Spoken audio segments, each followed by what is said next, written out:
ही तर भजी बघा अगदी झटकीपट करून तयार होणारी आहेत आणि यामध्ये ना आपल्याला जास्त बेसन सुद्धा घालायचं नाहीये। नमस्कार, मेजवानी जेवणाची यामध्ये तुम्हा सगळ्यांचं खूप खूप खूप मनापासून स्वागत आहे। तर आज करणारे आपण झटकीपट चहा आणि कुरकुरीत अशी भजी। चहा जर म्हणाल ना तर अगदी या चहाची आहे ना चव अगदी निराळी लागती आणि सोबत याला आपण फ्लेवर दिलाय ना तर या फ्लेवरने ना असा चहा तुम्ही प्रत्येक वेळेस प्याल इतकी गॅरंटी देते आणि हा चहा आहे ना पावसाळ्यामध्ये खूप छान लागतो। तर त्यासाठी ना पटकन रेसिपीला सुरुवात करूया। तर इथं बघा एक बाउल घेतला, यामध्ये मुगाची डाळ घेतली। आता ही मुगाची डाळ आहे ना मी सालीसकट घेतलेली आहे। तुम्हाला जर बिना सालीची डाळ भेटली ना ती सुद्धा घेऊ शकता, पण मुगाची डाळ जी सालीसकट असते ना ती पौष्टिक असते। आता ही डाळ आहे ना चांगली स्वच्छ 2 पाण्याने धुवून घ्यायची आहे आणि यामध्ये ना डाळ भिजल इतपत पाणी घालायचंय। आता तुम्हाला जर अगदी पटकन बनवायचं असेल ना तर यामध्ये थोडंसं कोमट पाणी घालायचं आणि 1 तासासाठी आहे ना ही डाळ तुम्ही भिजवून घेऊ शकता। पण आता माझ्याकडे वेळ होता म्हणून मी ही थंड पाणी घातलेले म्हणजे आपलं रेग्युलर, आणि 2 तासासाठी ही डाळ चांगली भिजवून घेतली। आता वरतून बघा डाळीची जी साल आहे ना ती वरती आलेली आहे, ही साल आपल्याला काढून घ्यायची आहे। आता 2 पाण्याने ही डाळ परत मी स्वच्छ धुवून घेतली। यातली आहे ना थोडीशी डाळ आपल्याला काढून घ्यायची आहे। ही डाळ आहे ना आपल्याला नंतर यूज करायची। त्याच्यामुळे काय होतं ना की सोडा, इनो किंवा मोहन तेलाचं न घालता सुद्धा आहे ना भजी छान असे क्रिस्पी होतात। ते कसे होतात त्यासाठी व्हिडिओ पूर्ण बघा तुम्ही। आता ही सगळी डाळ आहे ना मी एका मिक्सरच्या भांड्यामध्ये काढून घेते आणि यामध्ये आपल्याला वरतून पाणी वगैरे घालायचं नाहीये। जे डाळीचं पाणी होतं ना तेच घालायचं आणि याची आपल्याला भरड काढून घ्यायची आहे। तर जितकी जाडसर डाळ असेल ना तितकेच बघा आतून पोकळ होतात भजी, अगदीच बारीकसर मेनासारखी वाटायची नाही ही डाळ। आता इथं तोच बाउल घेतलाय डाळीचा आणि या बाउलमध्ये आपल्याला ही डाळ वाटलेली काढून घ्यायची आहे, जेणेकरून आपण यामध्ये जे पुढचे जिन्नस ऍड करणार आहे आणि ही डाळ आपल्याला फेटायला सुद्धा मदत होईल, म्हणून थोडंसं मोठं भांडं घेतलंय मी। आता यामध्ये मी घालणार आहे चवीनुसार पहिल्यांदा डाळ घेतलेली ती घालायची काढून घेतलेली, आणि यामध्ये ना आपल्याला घालायचे इथं मी काही भाज्या घेतलेल्या आहेत म्हणजे बेसिकच घेतल्या आहेत। कोथिंबीर घेतली आहे, किसलेलं आलं घेतलंय, लसूण घेतलेला आहे आणि अगदी बारीक चिरलेली हिरवी मिरची घ्यायची आहे, अगदी बारीक चिरून घ्यायची आहे। आता ह्या 2 हिरव्या मिरच्या घेतलेल्या आहेत, लांबड्या होत्या त्या, कांदा घेतलाय आणि कढीपत्ता आहे ना तो बारीक चिरून घेतलाय। जितकी हिरवी मिरची बघा बारीकसर असती ना तितकी बाधत नाही पावसाळ्यामध्ये, म्हणून जितकी बारीकसर असेल तितकी कापून घ्या, नाहीतर बघा डायरेक्ट भरडा सुद्धा करून घेऊ शकता। आता थोडंसं हिंग घातले, हिंगाने काय होतं चव खूप छान लागते भज्यांना।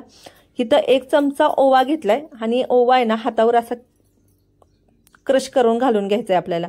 थोडंसं मीठ हळद घालायची चवीनुसार रंगासाठी। इथं लाल तिखट घेतले कारण त्याला आहे ना भज्याला कलर चांगला येतो। चवीनुसार मीठ घालायचे आणि यामध्ये आहे ना जितकं बसेल इतकंच आपल्याला बेसन घालायचे। तर बघा बेसन घालत असताना आहे ना इथं 2च चमचे मी बेसन घातलेले, कारण आपण ज्यावेळेस भज्याचं पीठ कालवत असतो ना मळत असतो त्यावेळेस आपल्याला कळतं, आणि डाळ भिजलेली असल्यामुळे ना यामध्ये पाणी सुद्धा वरतून घालायची गरज लागत नाही।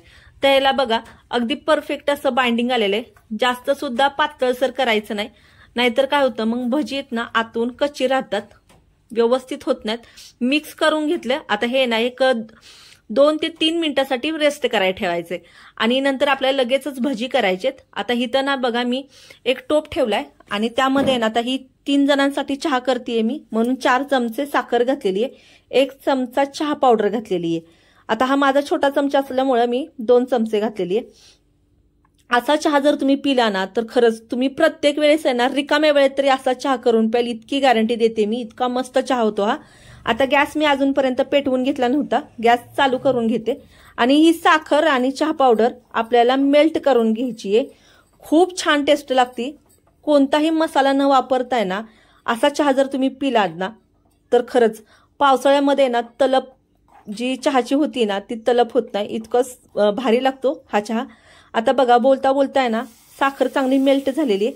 आता इथं तुम्ही पाणी पण घालू शकता, पण दूध घातलं ना तर चहाचा फ्लेवर खूप वाढतो।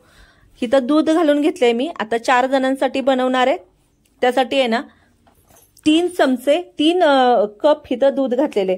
आता इथं एका साईडला आहे ना हा मी चहा ठेवून घेणार आहे, कारण चहा सुद्धा चांगला उकळला पाहिजे, चहा उतू जाऊ नये म्हणून त्यामध्ये मी चमचा घातलेला आहे। पीठ सुद्धा बघा एक 2 ते 3 मिनिटं साईडला ठेवलं होतं आपण, पीठ सुद्धा चांगलं मुरलेले.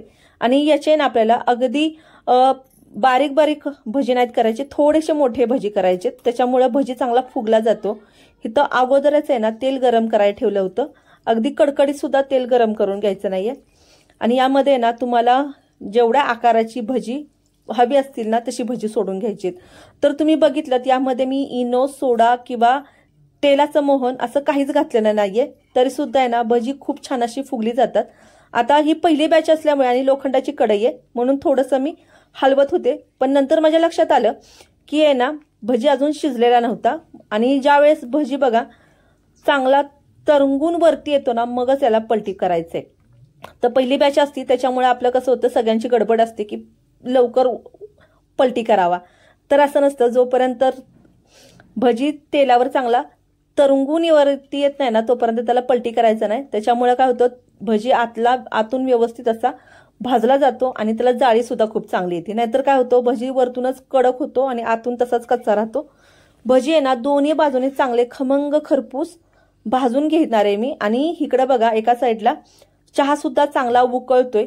थोडासा दाटसर घट्ट चहा असला ना भज्यांसोबत प्यायला तर आहा मस्त मजा येते पावसाळ्यामध्ये. आणि भज्यांना आहे ना कलर बघा किती छान आलेला आहे. यामध्ये थोडंसं लाल तिखट घातलं ना, आपण हिरवी मिरची घातली होती पण थोडंसं रंगाचं लाल तिखट घातलं ना तर भज्यांना कलर चांगला येतो. आता पहिली बॅच ही तळून झालेली ही डिशमध्ये काढून घेते मी आणि अशीच आहे ना सगळी भजी मी करून घेते. आता तोपर्यंत दुसरी बॅच मी कढईमध्ये घालून घेणार आहे. आणि इथं मी आहे ना बघा एक मातीचं भांडं गॅसवर गरम करायला ठेवलं, त्यामुळं काय होईल, इकडं भजी करेपर्यंत इकडं मातीचं भांडं सुद्धा चांगलं गरम होईल.